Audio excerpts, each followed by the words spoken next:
Au printemps 2020, la ville de New York est devenue une ville fantôme.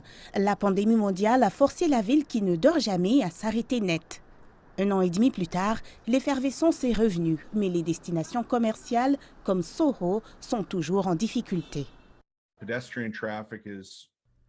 La circulation des piétons a considérablement diminué. Beaucoup de magasins de détail sont fermés de façon temporaire ou permanente et c'est un marché qui passe par une réinitialisation.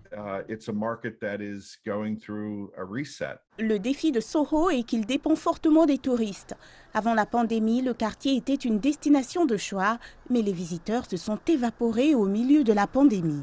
Je veux dire que ça a été dévastateur pour la ville de New York et d'autres grandes destinations du marché du tourisme étranger, comme San Francisco en fait. New York et San Francisco ne se sont toujours pas remis. Les vendeurs de nourriture peuvent en témoigner. Le tourisme était bon avant. Les gens venaient pour la Statue de la Liberté. Entre 20 et 25% de mon chiffre d'affaires provenait des touristes. Mais maintenant, plus rien. Les prix moyens des loyers pour les espaces commerciaux à Soho ont baissé de près de 40% au premier semestre 2021 par rapport à la même période de l'année dernière. Certains y voient une opportunité. La marque Homedor Jonathan Adler vient de signer un bail pour cet espace de 740 m² à Soho. D'autres marques ont également investi dans le quartier. En conséquence, les prix ont commencé à augmenter.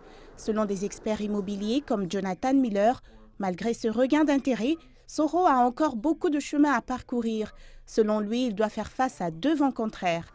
L'augmentation d'achats en ligne et la baisse des visiteurs internationaux qui, selon lui, va perdurer encore quelques temps. On s'attend à long terme à ce que les loyers se redressent un peu, mais je ne pense pas que ça se rétablira sitôt au niveau d'avant la pandémie.